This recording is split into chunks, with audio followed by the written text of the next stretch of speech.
doesn't really matter who you are or how you like to play. Everyone loves to AWP a little bit on Dust too.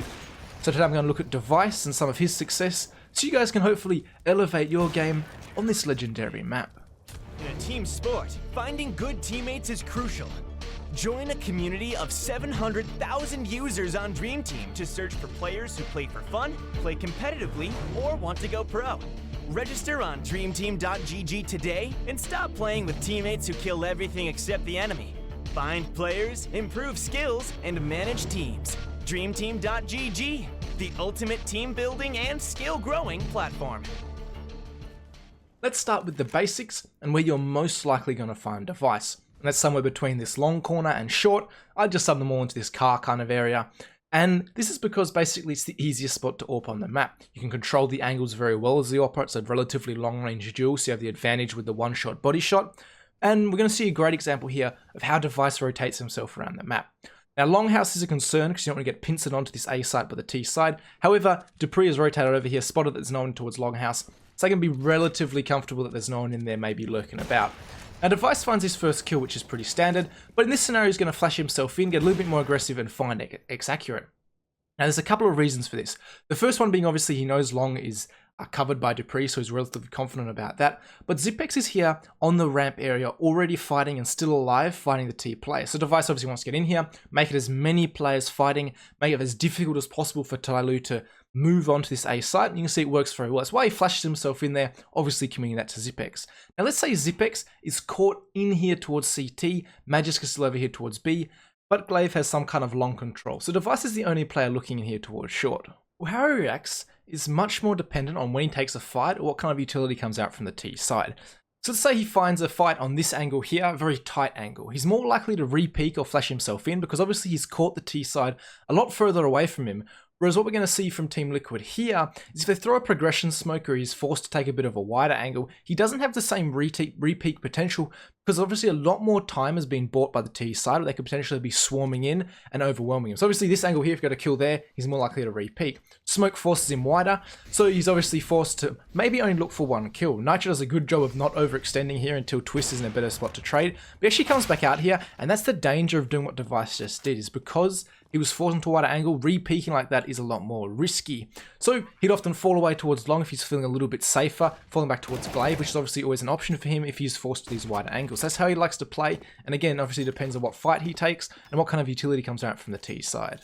Now, everything I just said is well and good, AWPing car, playing those angles, re-flashing in, but it all relies on one thing, having long control. So what happens if long control is not possible to get by Astralis? It's a great reaction there from Dev1ce.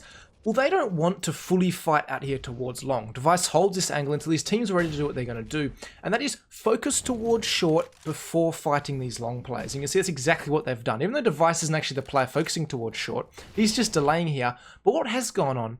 Magisk has run up here with his Molotov. He's right, I have to enable Dev1ce right now. It's very similar to before.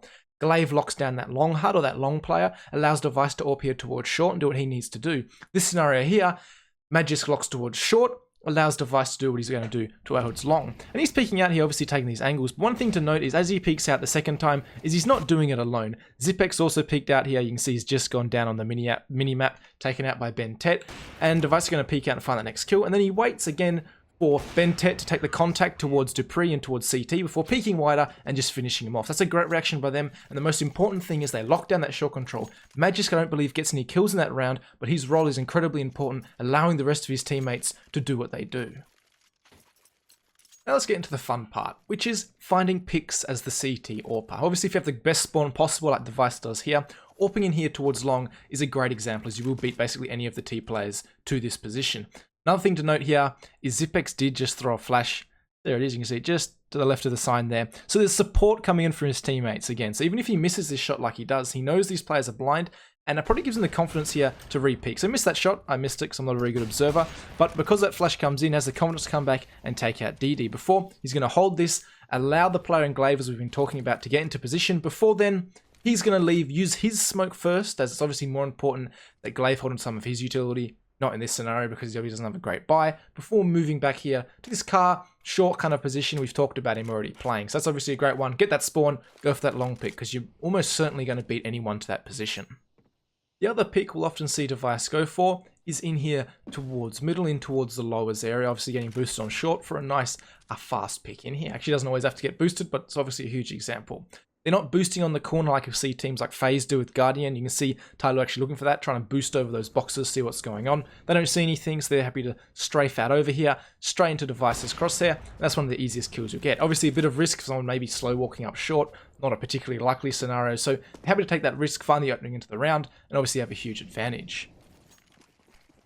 The other great thing about this pick is if they smoke Xbox, you can punish them greatly. Notice when Dev1ce going ape in this scenario, a slower example, he has his flashbang out in case he has to help towards that long control. Obviously very important, we've covered that a lot, but just a small thing when he's rotating up here. So he's going to look for the exact same pick again, but as I said a second ago, if you smoke Xbox, this is just Dev1ce loving life, because he doesn't have to worry about lowers, he can strafe out here, have all the control he wants in towards this uppers area. And you see that's exactly what's going on. DD's going to just smoke Xbox from lowers.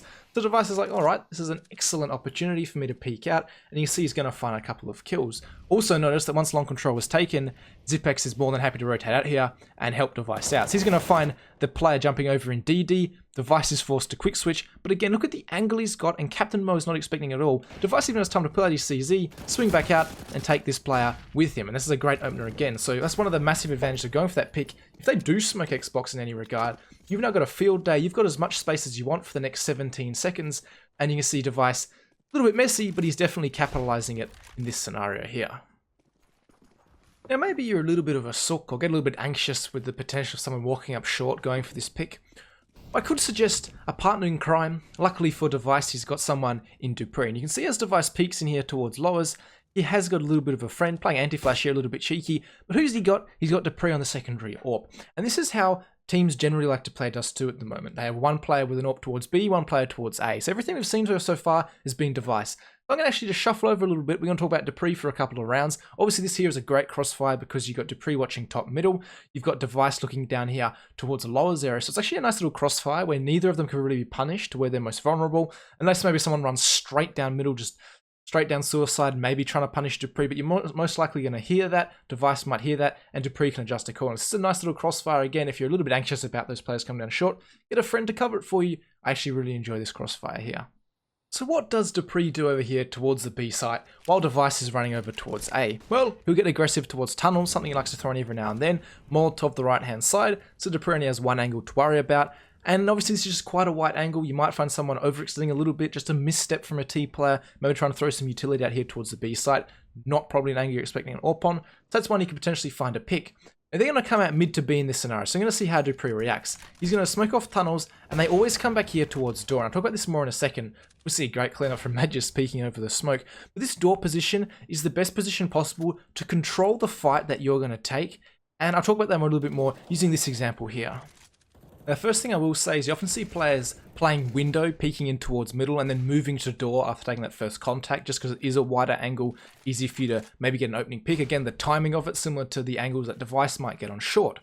Now, let's say you are pushed towards door, such as this scenario, it works the other way, whereas if you were playing two players here, the T side has to swing wider onto you, giving your teammates more time to protect you or to react. Such as here, obviously Dupreeh is playing the door position, but the fact that he is window gives Magisk more time to buy, basically, 1 or 2 more seconds where he can fight these tunnels players where he knows that Dupreeh is a little bit safer because obviously someone such as Oscar has to swing a lot wider to see the door player because of the way they're angled, as opposed to someone just sitting in window, maybe peeking down towards middle.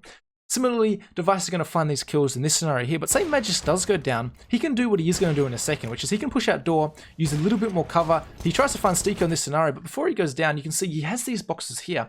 So let's say it's a fake B split, maybe 1 or 2 players come out B, or mid to B, and 3 come out tunnels over on Magis. Dupreeh now has the option to push out middle, potentially use these boxes, find the timing with his teammates, and I think he has a greater chance to survive. Also, obviously, the way these doors are angled gives you a little bit more cover than just sitting in that window, basically just roasting yourself. So that's a little small thing. That's why you often see these AWPers move towards this door position after either find that first kill towards window, towards middle, or they'll just stay here from the beginning, such as Dupreeh does here.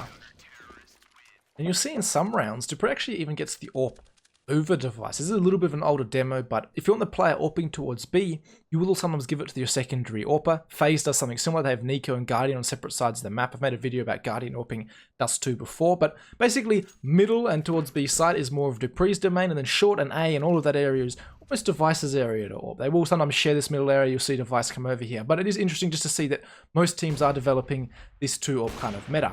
Device, or Dupreeh, I'm so used to saying device when I see an AWP. Dupreeh is obviously happy to fight here towards middle, do the stuff you're used to seeing, peak angles such as that. He's a little bit more aggressive than you might see someone like Device AWPing, so that's interesting. Maybe watch a few Dupreeh demos if you prefer to spend yourself over here towards the B site, but that's up to you. This video is more about Device, just trying to fill you in a little bit of what happens over here towards the B site. Last thing obviously is Dupreeh will just go huge. If you're the B AWPer, you will just sit behind these barrels, sit back plat, where it's very hard for the players to get to you, and you can just AWP the players coming onto the site. And we're going to see a great example of this here in a second, and that is where I'm going to have to leave you. Thank you guys very much for watching. Hopefully you enjoyed this last play. Make sure to like and subscribe to my channel if you enjoy this kind of content, and I'll see you all in the next video.